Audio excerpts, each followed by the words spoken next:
حضرت ابو دجانہ رضی اللہ تعالیٰ عنہ کا واقعہ لکھا۔ غزوہ احد کا موقع ہے، آپ صلی اللہ علیہ وسلم کے ہاتھ میں تلوار ہے۔ آپ نے فرمایا کون ہے جو اس تلوار کا حق ادا کرے گا؟ حضرت ابو دجانہ رضی اللہ تعالیٰ عنہ نے پوچھا یا رسول اللہ میں اس کا انشاءاللہ حق ادا کروں گا، اس کا حق کیا ہے؟ آپ نے فرمایا آج دشمن کو اتنا مارنا ہے کہ یہ تلوار ٹیڑھی ہو جائے، اتنی ان کی گردنیں قلم کرو کہ یہ تلوار ٹیڑھی ہو جائے، اسلام کی ہیبت طاری ہو جائے، کفر کا زور آج ختم ہو جائے، یہ حق ہے۔ حضرت ابو دجانہ نے تلوار لے سر پہ ایک کپڑا باندھا اور بڑے اکڑ کر چلے، سینہ تان کر نکلے۔ حضور نے فرمایا یہ چال اللہ کو پسند نہیں، لیکن اس موقع پر اللہ کو بڑی پسند ہے۔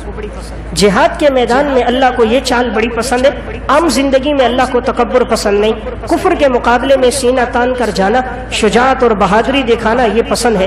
حضور ادھر دعا فرما رہے، ادھر ابو دجانہ آگے لڑتے ہوئے جا رہے۔ پھر ایسا انہوں نے جہاد کیا، اتنے کفار کو مارا کہ ان کی یہ تلوار ٹیڑھی ہو گئی تھی۔ غزوہ احد کے مارکے میں حضور کا پھر انہوں نے اتنا دفاع کیا، آپ صلی اللہ علیہ وسلم کو ہر طرف سے دشمن نے نرغے میں لیا، کسی طرح معاذ اللہ حضور کی شہادت ہو۔ وہ تیر مارتے تھے، یہ دفاع کرتے رہے، آخر ان کے پاس بھی تیر ختم ہو گئے۔ اب جہاں سے تیر آتے تھے یہ آپ صلی اللہ علیہ وسلم کی طرف انہوں نے اپنا چہرہ کیا اور پشت دشمن کی طرف کر دی، تاکہ جو تیر آئے میری پشت پہ لگے، حضور کو نہ لگے۔ ونستغفره ونؤمن به ونتوكل عليه ونعوذ بالله من شرور أنفسنا ومن سيئات أعمالنا من يهده الله فلا مضل له ومن يضلله فلا هادي له وأشهد أن لا إله إلا الله وحده لا شريك له وأشهد أن محمدا عبده ورسوله أما بعد فأعوذ بالله من الشيطان الرجيم بسم الله الرحمن الرحيم والسابقون الأولون من المهاجرين والأنصار والذين اتبعوهم بإحسان رضي الله عنهم ورضوا عنه وأعد لهم جنات تجري تحتها الأنهار خالدين فيها أبدا ذلك الفوز العظيم وقال الله تبارك وتعالى في مقام آخر محمد رسول الله والذين معه أشداء على الكفار رحماء بينهم تراهم ركعا سجدا يبتغون فضلا من الله ورضوانا سيماهم في وجوههم من أثر السجود ذلك مثلهم في التوراة ومثلهم في الإنجيل وقال النبي صلى الله عليه وسلم لا تسبوا أصحابي فلو أن أحدكم مثل أحد ذهبا ما بلغ مد أحدهم ولا نصيفه رواه البخاری والمسلم صدق اللہ العظیم۔ میرے انتہائی واجب الاحترام قابل صد احترام بھائیوں، دوستوں اور بزرگوں، میں نے آپ کے سامنے قرآن کریم کی دو آیات اور نبی اکرم صلی اللہ علیہ وسلم کے ارشادات میں سے ایک حدیث پڑھی ہے۔ قرآن کریم کی جو آیت تلاوت کی، اس میں اللہ رب العزت ارشاد فرماتے ہیں والسابقون الاولون من المہاجرین والانصار، اور ایمان میں سبقت کرنے والے لوگ، چاہے وہ مہاجرین میں سے ہو، انصار میں سے ہو، والذین اتبعوہم بإحسان رضی اللہ عنہم ورضوا عنہ، اور وہ لوگ جنہوں نے ان کی پیروی کی بھلائی کے ساتھ، اخلاص کے ساتھ، اللہ ان سے راضی ہے اور یہ لوگ اللہ رب العزت سے راضی ہے۔ وَأَعَدَّ لَهُمْ جَنَّاتٍ تَجْرِي تَحْتَهَا الْأَنْهَارُ خَالِدِينَ فِيهَا أَبَدًا، اللہ تعالیٰ نے ان کے لیے باغات کو تیار کیا ہے جن کے نیچے نہریں بہہ رہی ہوں گی، اور یہ بہت بڑی کامیابی ہے۔ دوسرے موقع پر اللہ رب العزت نے ارشاد فرمایا محمد الرسول اللہ، محمد صلی اللہ علیہ وسلم اللہ کے رسول ہیں، والذین معه اشداء علی الکفار رحماء بینہم، اور آپ کے ساتھ جو صحابہ کرام ہیں یہ کفار کے مقابلے میں سخت ہیں اور یہ آپس میں رحم دل ہیں۔ تراہم رکعا سجدا یبتغون فضلا من اللہ ورضوانا، اے مخاطب آپ دیکھو گے انہیں یا رکوع کرتے ہوئے یا سجدہ کرتے ہوئے، اور یہ وہ لوگ ہیں جو اللہ کے فضل کو تلاش کرتے ہیں۔ اور ان لوگوں کی مثالیں اور اوصاف اللہ نے تورات میں بھی بیان فرمائے اور اللہ نے انجیل میں بھی بیان فرمائے۔ نبی اکرم صلی اللہ علیہ وسلم نے ارشاد فرمایا لا تسبوا اصحابی، میرے صحابہ کو برا بلا نہ کہنا، فلو ان احدکم، اگر تم میں سے کوئی ایک شخص سونا خرچ کرے اور وہ بھی احد پہاڑ کے برابر ہو، ما بلغ مد احدہم ولا نصیفہ، وہ نہیں پہنچ سکتا ان کے ایک مد کو اور نہ نصف مد کو۔ اگر تم میں سے کوئی احد پہاڑ کے برابر سونا خرچ کرے، فرمایا تم صحابہ کے ایک مد کو بھی نہیں پہنچ سکتے، یعنی تقریباً 3.25 سیر اگر کوئی گندم یا جو خرچ کرتا ہے، تو فرمایا صحابہ میں اگر کوئی 3.25 سیر خرچ کرے اور تم احد پہاڑ کے برابر سونا خرچ کرو، تب بھی تم صحابہ اکرام کے درجے کو، مقام کو، فضیلت کو، مرتبے کو نہیں پہنچ سکتے۔ حضرات صحابہ اکرام کی زندگی کیسی گزری، آج کے بیان میں چند ایک واقعات میں عرض کروں گا۔ حضرات صحابہ اکرام کا مقام اور ان کی فضیلت واقعات کے تناظر میں، کہ ان لوگوں کو جو اللہ نے فضیلت دی، ایک مقام عطا فرمایا، صحابہ اکرام نے زندگی کیسی گزاری۔ آج دیکھیں مسلمان دن بدن ذلت میں پڑتا جا رہا ہے، آئے دن ہمارے لیے رسوائی، پریشانیاں، مصائب، تکالیف، آزمائشیں ہیں۔ بنیادی وجہ کیا ہے کہ ہم لوگ کیوں ذلت میں پڑ گئے؟ حالانکہ دیکھا جائے تو آج کے دور میں علم پہلے کی بنسبت زیادہ ہے۔ پہلے جو علم تھا وہ کم تھا، آج کے دور میں معلومات بہت زیادہ ہیں۔ ایک ایک عنوان پر بڑے بڑے اسکالر ہیں جنہوں نے PhD کی ہے، اور بڑے بڑے عرب کے علماء ہیں، بر صغیر کے علماء ہیں جنہوں نے ایک ایک عنوان پہ لکھا۔ اس وقت حدیث کی کتابوں کا ذخیرہ جو موجود ہے وہ بھی 2000 سے زائد کتابیں اس وقت مطبوعہ موجود ہیں۔ تو علم کے اعتبار سے دیکھا جائے آج بھی مسلمانوں میں صاحب علم، صاحب مطالعہ لوگوں کی کثرت موجود ہے۔ حفاظ کے اعتبار سے دیکھا جائے پہلے اتنے حفاظ نہیں تھے جتنے آج کے دور میں ہیں۔ ہر علاقے میں الحمدللہ آپ کو حفاظ ملیں گے، ہر مسجد میں حفاظ ملیں گے۔ آج تو الحمدللہ تقریباً ہر دوسرے تیسرے گھر میں کوئی نہ کوئی حافظ موجود ہے۔ علماء کے اعتبار سے دیکھیں تو الحمدللہ علماء کی بھی کثرت ہے۔ ہر سال صرف وفاق المدارس ہی سے جو علماء کرام فاضل ہوتے ہیں انہیں سند ملتی ہے۔ سال بھر میں تقریباً 10,000 سے زائد علماء ہر سال عالم بن رہے ہیں۔ وہ مدارس بھی جو وفاق کے ساتھ رجسٹرڈ ہیں، الحاق ہیں، اور وہ جو الحاق نہیں بھی ہیں۔ تو دیکھا جائے تو علماء کی تعداد بھی زیادہ، حفاظ کی تعداد بھی زیادہ، لوگوں کے پاس معلومات بھی زیادہ۔ دولت کے اعتبار سے دیکھا جائے حضرات صحابہ اکرام کے پاس تو جسم ڈھکنے کے لیے لباس موجود نہیں ہوتا تھا، آج ہمارے پاس لباس بھی ایک نہیں پوری الماریاں بھری ہوئی ہیں۔ ہر موسم کے لیے الگ لباس موجود ہے، ہر دعوت اور پروگرام کا الگ لباس ہے، سردی، گرمی، خزاں، بہار کے الگ لباس موجود ہیں۔ تو دولت کے اعتبار سے بھی آج ہمارے پاس دولت زیادہ ہے۔ اگر ہم جائیدادیں دیکھیں تو پہلے کی بنسبت آج جائیدادیں بھی زیادہ ہیں۔ سواریاں دیکھیں تو پہلے ایسی جدید سواریاں نہیں تھی جو آج موجود ہیں، کہ ایسی تیز رفتار سواریاں کہ انسان یہاں سے حرم جانا چاہے 4 گھنٹے میں بیت اللہ پہنچ جاتا ہے۔ حالانکہ یہی سفر پہلے 4-4 5-5 مہینے لگ جاتے تھے، تب جا کر انسان حرم پہنچتا تھا۔ آج اگر ایک آدمی یہاں سے چلے اور دنیا کے دوسرے کونے پر جائے اور وہ افریقہ پہنچنا چاہے، 16 گھنٹے کے اندر وہ وہاں بھی پہنچ جاتا ہے۔ ساری دنیا کا کوئی چکر لگانا چاہے 27 گھنٹے میں وہ ہوائی جہاز کے ذریعے دنیا کے ایک کونے سے دوسرے کونے کی طرف وہ پورا چکر لگا سکتا ہے۔ یعنی دیکھا جائے تو سواریاں بھی بہت ہیں، علم حاصل کرنے کے ذرائع بھی بہت ہیں۔ پہلے ذریعہ ایک تھا کہ مسجد میں جا کر بات سنتے، دین سیکھ لیتے، آج ذرائع بھی بہت زیادہ ہیں۔ آج کے دور میں انٹرنیٹ ہے، کیبل ہے، موبائل ہے، واٹس ایپ ہے، جدید سہولیات ہیں کہ انسان جہاں سے دین سیکھنا چاہے تو ایک کلک کر کے اپنی مرضی کی معلومات اور اپنی مرضی کے عالم کو سن سکتا ہے، اپنی مرضی کی کتابیں پڑھ سکتا ہے۔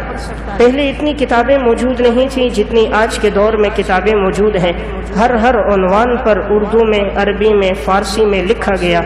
بتانا میں یہ چاہ رہا ہوں، دولت بھی اس وقت زیادہ ہے، پیسہ بھی اس وقت زیادہ ہے، معلومات بھی اس وقت زیادہ ہیں، لوگوں کے پاس جائیدادیں بھی اس وقت زیادہ ہیں، حفاظ بھی اس وقت الحمدللہ کثرت کے ساتھ ہیں، علماء کی بھی کثرت ہے، پڑھے لکھے لوگوں کی تعداد بھی بہت زیادہ ہے، دانشور لوگ بھی زیادہ ہیں، مسلمانوں کی تعداد بھی زیادہ، کہ ساری دنیا کے مسلمان جمع کیے جائیں تو 2.25 ارب کے برابر ہے۔ یعنی پوری دنیا کے اندر جو مسلمان ہیں ان کی تعداد اس وقت 2.25 ارب کے برابر ہے، اور پوری دنیا کی آبادی اس وقت 7 ارب 80 کروڑ کے لگ بھگ بنتی ہے، تو مسلمان تعداد میں بھی زیادہ۔ پھر آخر مسلمان کیوں پریشان ہے؟ یہ دن بدن ذلت میں، تکلیفوں میں، پریشانیوں میں کیوں پڑ رہے ہیں؟ ہمیں جو بات نظر آتی ہے وہ ہے عمل کی کمی ہے۔ حضرات صحابہ والا ایمان نہیں ہے، صحابہ والی پختگی نہیں ہے، اعمال کے ساتھ تعلق نہیں ہے، اللہ کے سامنے رونا نہیں ہے، اللہ کی ذات پر بھروسہ نہیں ہے، دنیا سے بے رغبتی نہیں ہے، جہاد فی سبیل اللہ نہیں ہے، راتوں کا قیام نہیں ہے، اللہ کے نام پہ خرچ کرنا نہیں ہے۔ تو صحابہ کی زندگی کیسی تھی؟ حالانکہ وہ تعداد میں کم، مال اور دولت کے اعتبار سے کم، پیسے اور دنیا کے اعتبار سے کم، لیکن اللہ نے انہیں عزتیں عطا فرما دی۔ ہم سب کچھ کے ہوتے ہوئے کیوں پریشان ہیں؟ میں عرض یہ کر رہا ہوں، صحابہ کی زندگی میں جو اوصاف تھے، جو اعمال تھے، آج وہ ہماری زندگی میں نہیں ہے۔ آج اگر ہم وہی اعمال اپنائیں جو صحابہ کی زندگی میں تھے، اور اللہ نے جن کے لیے بیان فرما دیا کہ میں نے ان کی مثالیں تورات میں بھی بیان کی، انجیل میں بھی، اس کی بنیادی وجہ ان کی زندگی کے اوصاف تھے۔ صحابہ نے زندگی کیسے گزاری؟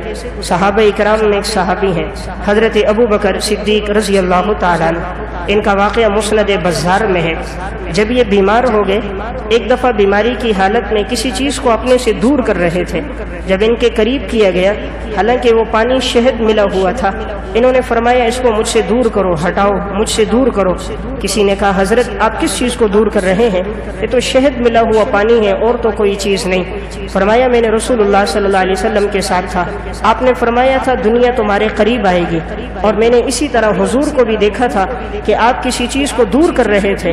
ہم نے فرمایا یا رسول اللہ آپ کس کو دور کر رہے ہیں؟ فرمایا دنیا میرے قریب آ رہی ہے، میں اس کو دور کر رہا ہوں۔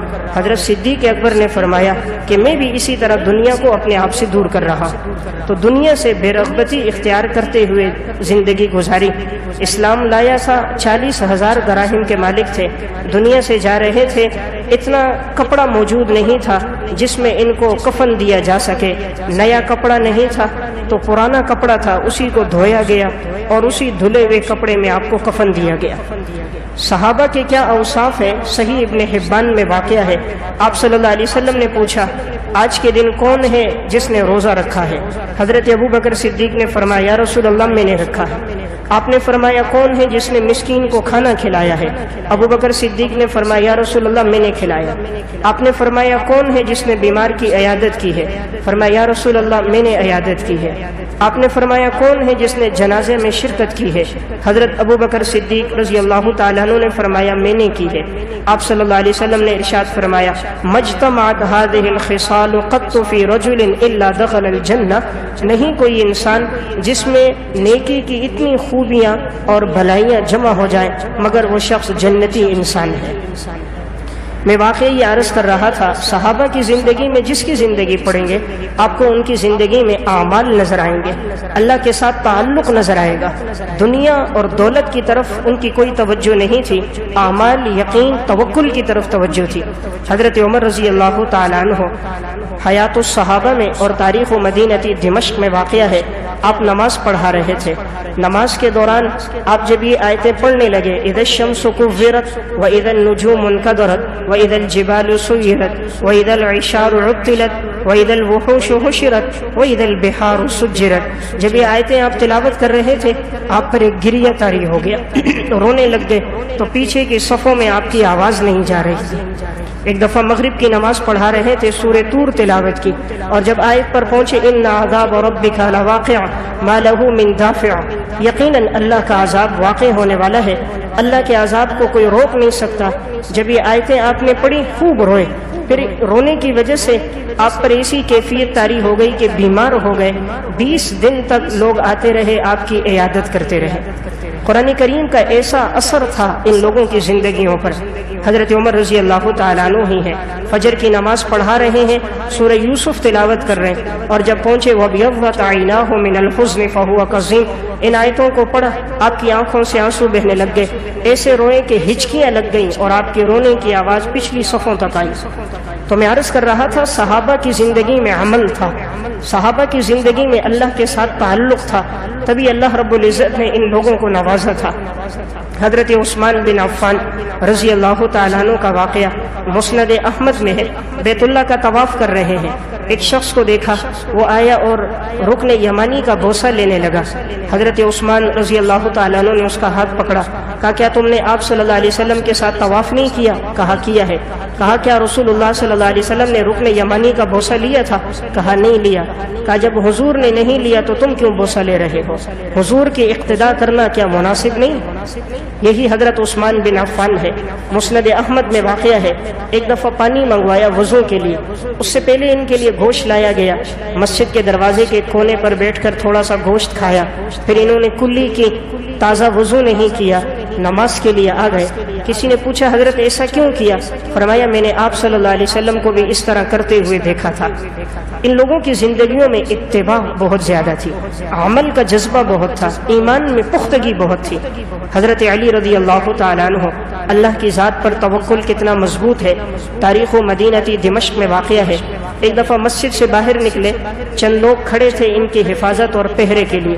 حضرت علی رضی اللہ تعالیٰ عنہ نے پوچھا تم لوگ کیوں کھڑے ہو؟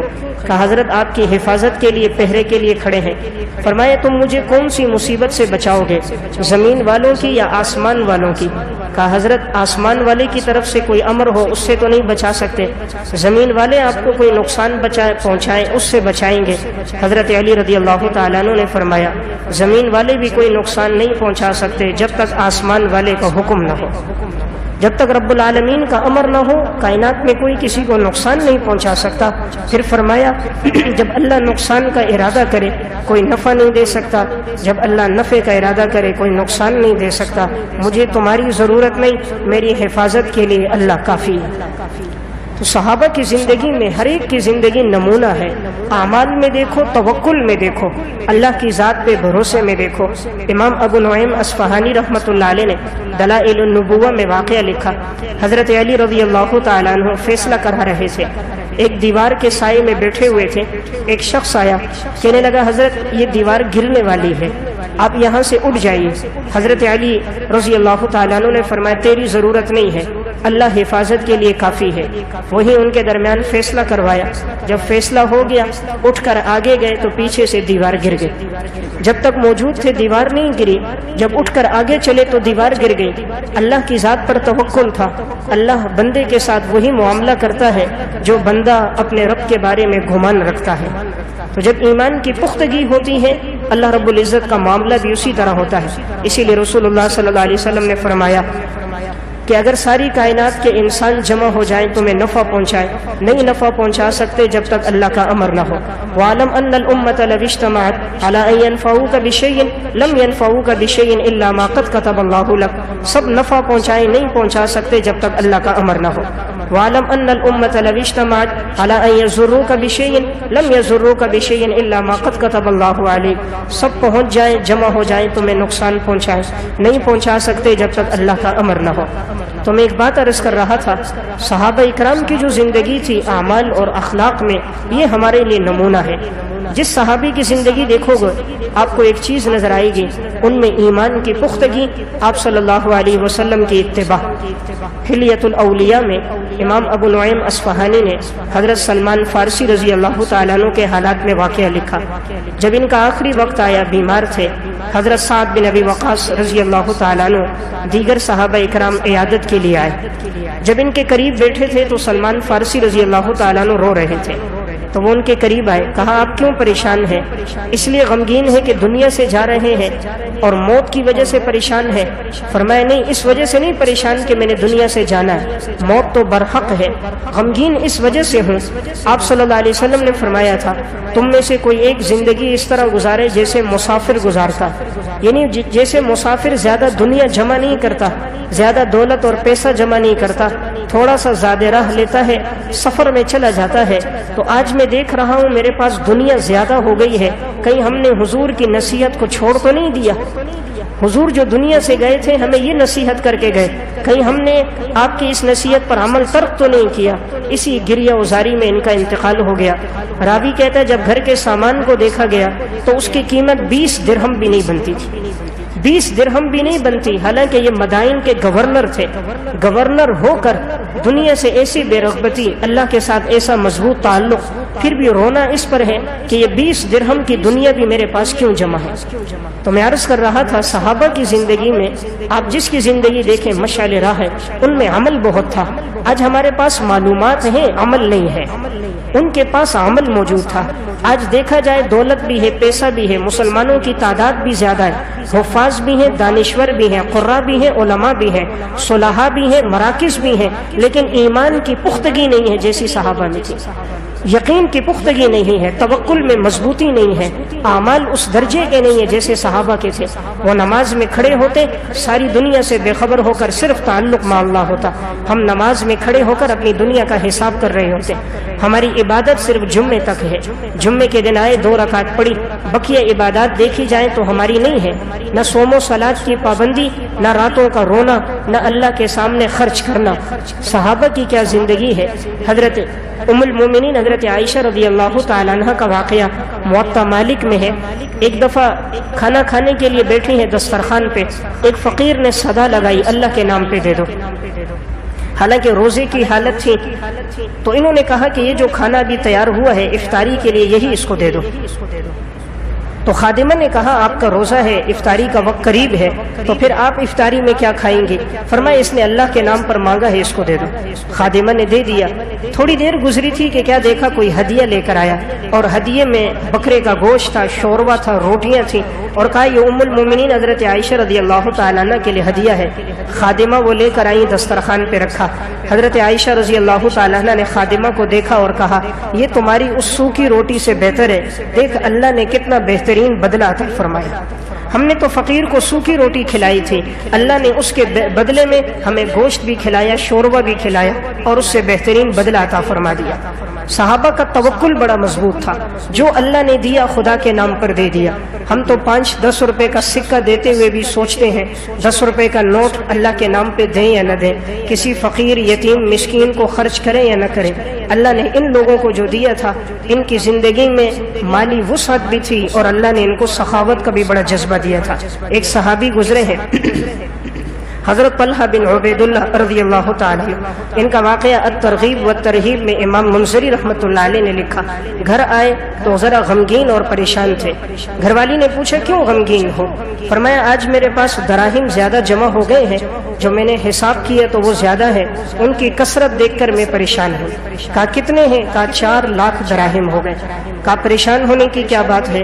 اپنے عزیز و اقارب کو، رشتہ داروں کو بلاؤ، مدینہ کے فقراء کو بلاؤ اور خرچ کر دو۔ ان کی گھر والی کا نام سعودہ تھا۔ خادم کو بلایا، کہا مدینہ میں جتنے فقراء ہیں، مستحقین ہیں، سب کو جمع کرو۔ سب کو جمع کیا گیا، خرچ کرنا شروع کیا۔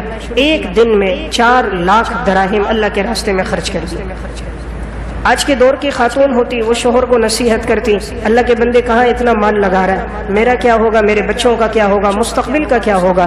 لیکن ان لوگوں کی ایمان کی پختگی تھی، انہیں معلوم تھا جو ہم نے اللہ کے نام پر دیا اللہ بہترین بدلہ عطا فرمائے گا۔ قرآن کریم کی آیت نازل ہوئی من ذا الذی یقرض اللہ قرضا حسنا، تفسیر ابن کثیر میں ہے کون ہے جو اللہ کو قرض دے گا فیضاعفہ لہ اضعافا کثیرا، اللہ اس کو دگنا در دگنا کر کے واپس کرے گا۔ کون اللہ کو قرض دے گا؟ اللہ ڈبل کر کے واپس کرے گا۔ جب یہ آیت نازل ہوئی، ایک صحابی ہیں حضرت ابو الدہداء رضی اللہ تعالیٰ عنہ، ان کا مدینہ میں سب سے قیمتی باغ تھا جس میں 600 درخت تھے کھجور کے۔ انہوں نے آیت سننے کے بعد اپنے باغ میں آئے، گھر والی بچوں کے ساتھ باغ کے اندر تھی، باغ کے اندر داخل بھی نہیں ہوئے، اپنی گھر والی کو باہر سے آواز دی، دہدہ تم باہر آؤ۔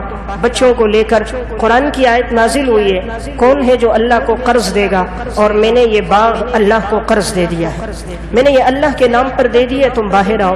خاتون نے سنا، گھر والی نے بچوں کو لیا، ضرورت کا جو چھوٹا موٹا سامان تھا لیا، باہر آئی، خوش ہو گئی اور شوہر سے کہا واہ کیا تم نے فیصلہ کیا، یہی تمہیں کام آنے والا ہے جو تم نے اللہ کے نام پہ دیا ہے۔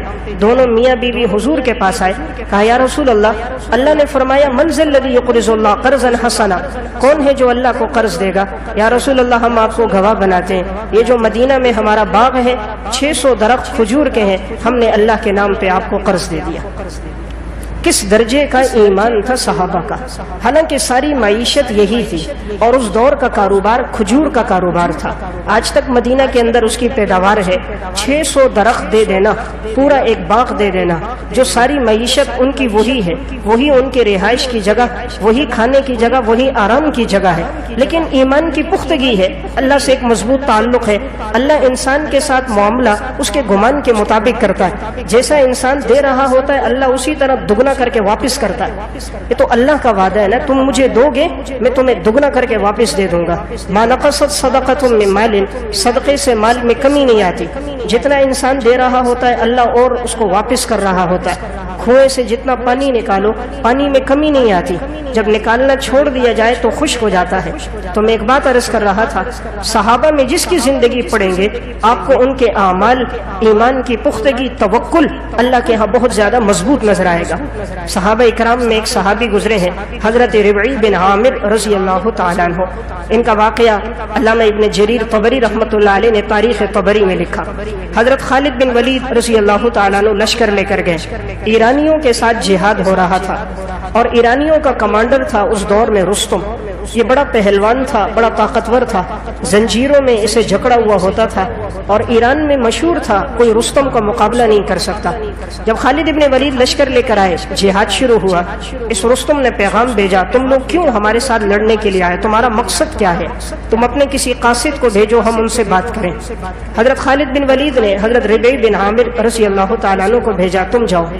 حضرت ربیع بن عامر گھوڑے پہ سوار ہوئے، بالکل سادہ سا لباس تھا، پیون زدہ تھا، کپڑوں میں پیون لگے ہوئے تھے، لباس پہ کچھ گرد و غبار تھی، ہاتھ میں تلوار تھی، گھوڑے پہ سوار ہوئے اور ایران کے دربار میں پہنچے۔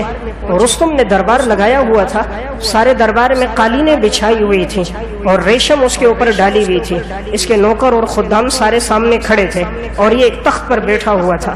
ربیع بن عامر صحابی اکیلے آئے، اکیلے آتے گھوڑے کو اندر تک لے کر آئے۔ انہوں نے کہا گھوڑے کو یہاں روک دو، فرمایا میں اپنی مرضی سے نہیں آیا، تم نے بلایا، تو جہاں تک اندر آنے کی جگہ ہے وہاں تک میں اپنی سواری پہ آؤں گا۔ اندر تک آئے، سواری سے اترے، ہاتھ میں تلوار ہے، نیام سے نکالی ہوئی ہے۔ انہوں نے کہا اس کو نیام میں ڈال دو، فرمایا نہیں نیام میں کیوں ڈالوں، میں دشمن کے علاقے میں آیا ہوں، انہوں نے بلایا ہے، اپنی مرضی سے نہیں آیا۔ اور اللہ نے ہتھیار کے ذریعے سے مسلمان کو عزت عطا کی ہے، ہتھیار ہاتھ میں ہے، پیدل چلتے ہوئے آ رہے ہیں، لباس پراگندہ ہے، پیون زدہ ہے۔ رستم نے جب ان کا روب اور دبدبہ دیکھا، اکیلے چلتے ہوئے ہاتھ میں لاٹھی کی جگہ تلوار ہے، تلوار کا سہارا لے کر آگے چلتے ہوئے آ رہے ہیں۔ رستم کی قالین پہ کئی جگہ پہ سوراخ ہو گیا، نشان پڑ گیا۔ رستم نے دیکھا، اس پہ ہیبت طاری ہو گئی۔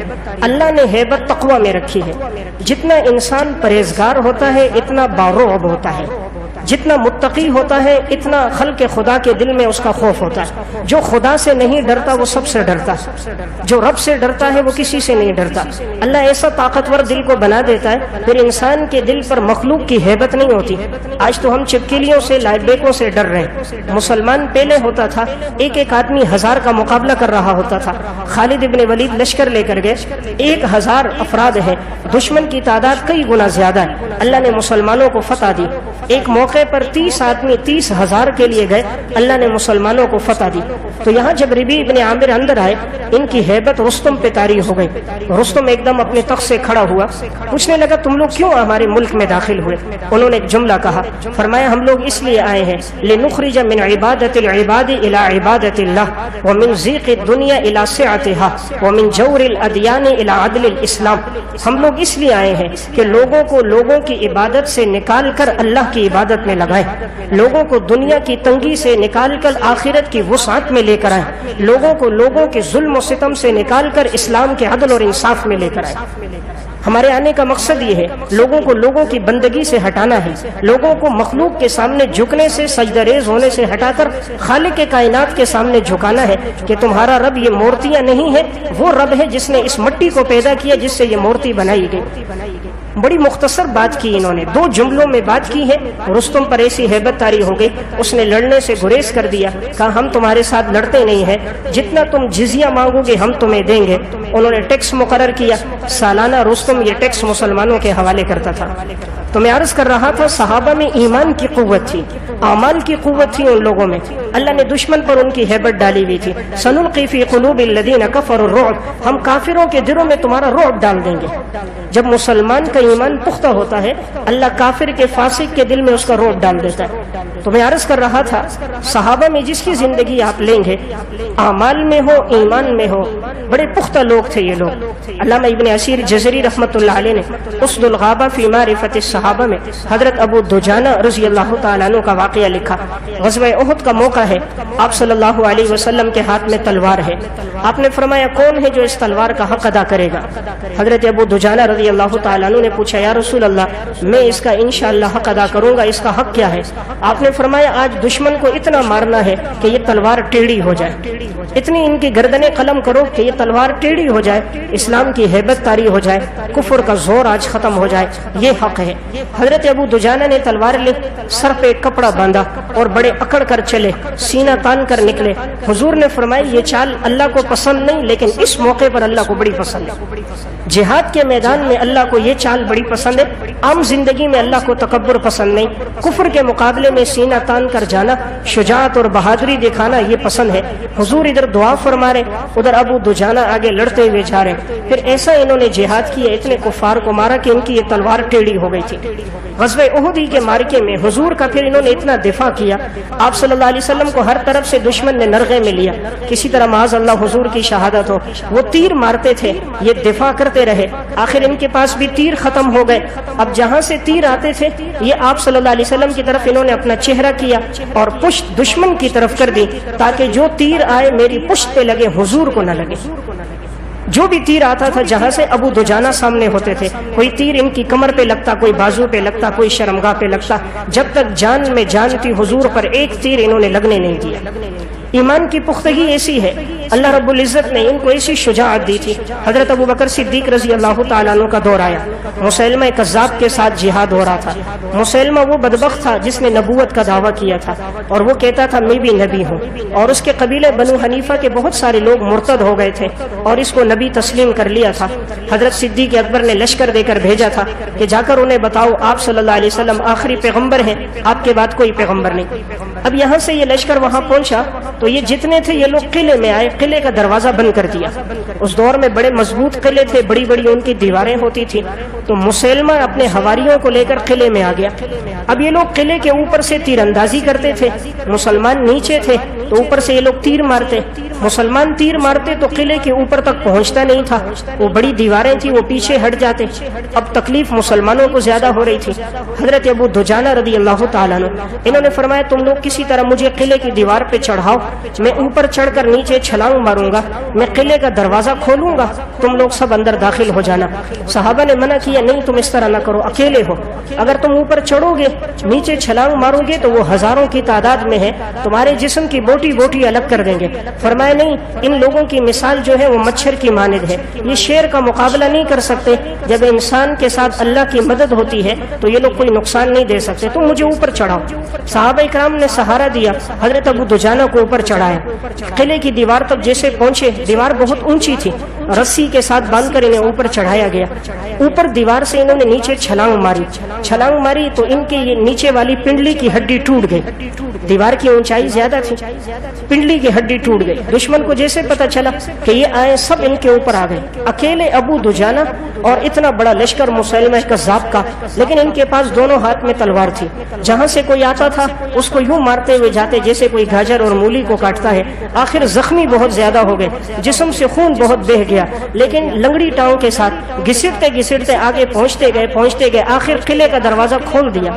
بس دروازہ کھلنا تھا، صحابہ اکرام کا لشکر قلعے میں داخل ہو گیا، مسلمہ کے حواریوں کو قتل کیا، اللہ نے مسلمانوں کو فتح عطا فرمائی، اسلام کا علم بلند ہو گیا، مسلمہ کذاب کا فتنہ ختم ہو گیا۔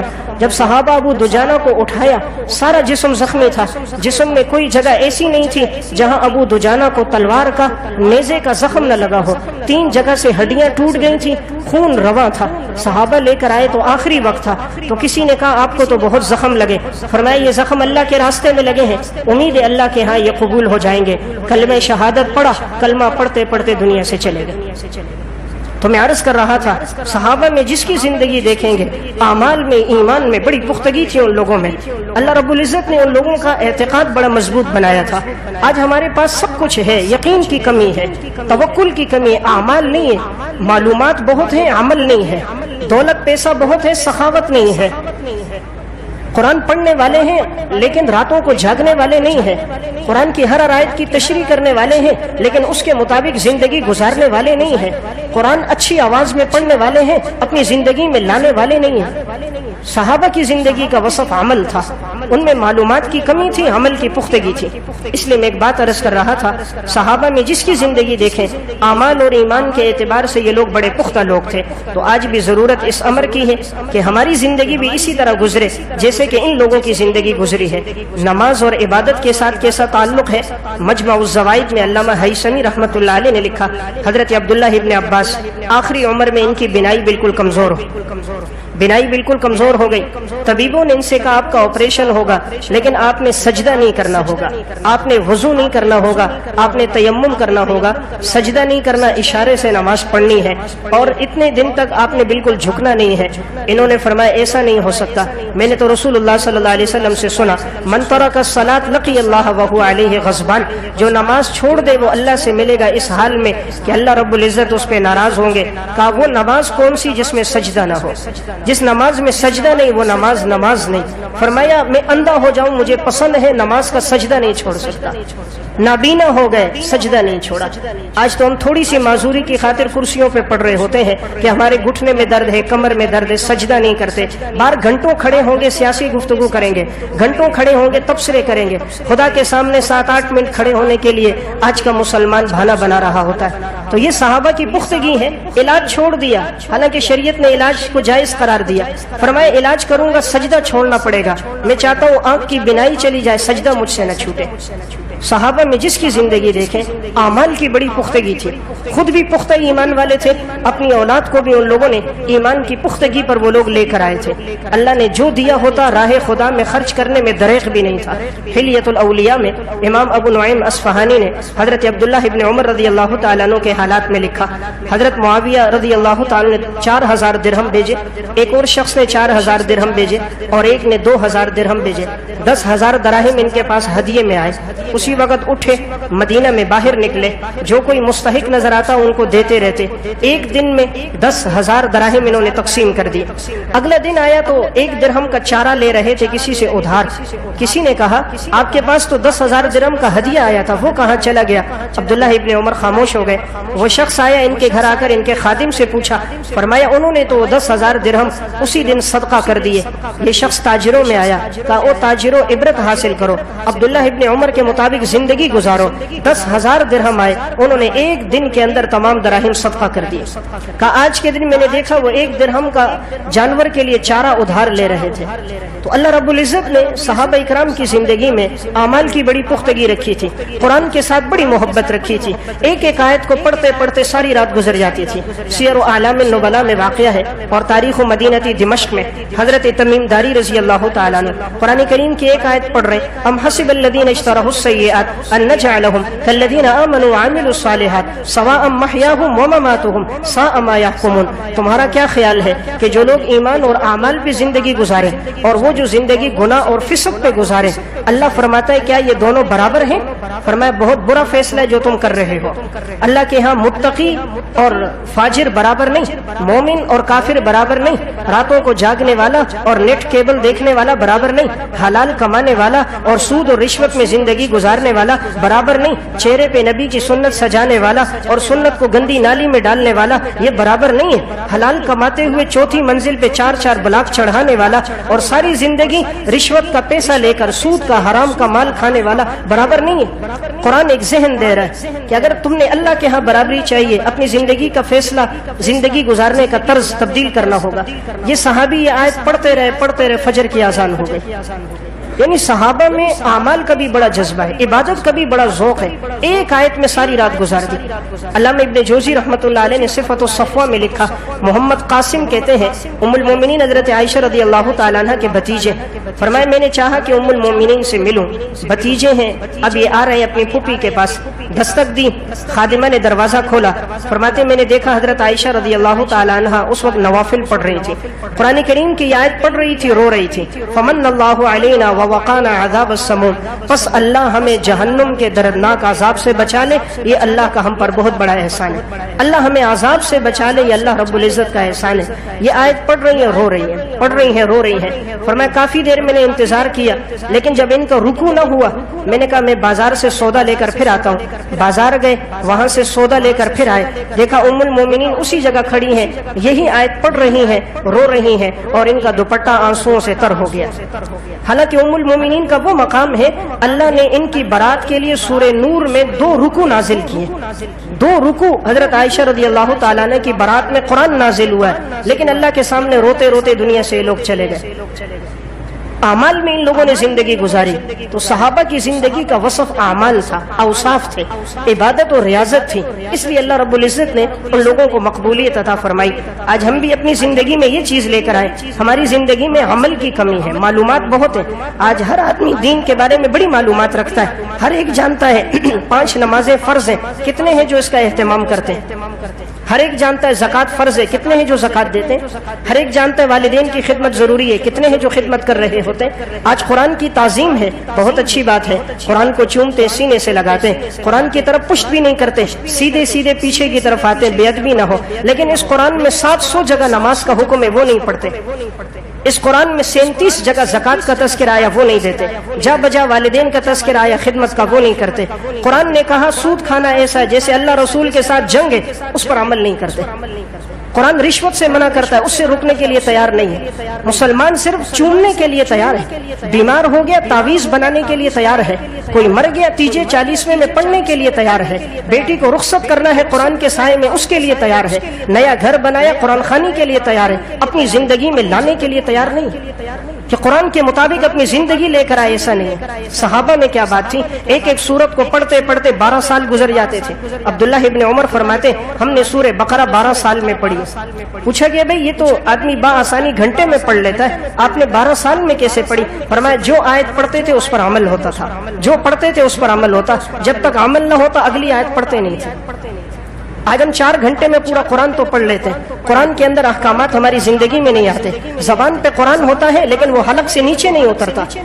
قرآن جب زندگی میں آئے گا، لو ان قلوبنا طہرت ما شبعت من کلام ربنا، جب دل پاک ہوں گے قرآن سے کبھی سیر نہیں ہوں گے. جب دل پاک ہوں گے قرآن سے کبھی سیر نہیں ہوں گے. آج جو دل نہیں کر رہا تلاوت کرنے کا، موبائل دیکھنے کا دل کر رہا ہے، تلاوت کا دل نہیں کر رہا، یہ گناہوں کی وجہ سے سیاہ ہو گیا. جس دن یہ دل صاف ہوگا اس کو سب سے زیادہ لذت کتاب اللہ میں ملے گی. جس دن یہ دل پاکیزہ ہوگا اسے سب سے زیادہ راحت عبادت میں ملے گی. جس دن یہ دل پاکیزہ ہوگا اسے سب سے زیادہ سکون رب کے تذکرے میں ملے گا. تو چونکہ مادیت میں لگ گیا اس وجہ سے اس پہ سیاہ ہو کر زنگ آ چکا. تو میں نے ایک بات عرض کی، صحابہ کی زندگی مشعل راہ ہے، ان کے اعمال ہم اپنی زندگی میں لائیں. جیسے وہ لوگ کامیاب ہو گئے اللہ ہمیں بھی کامیاب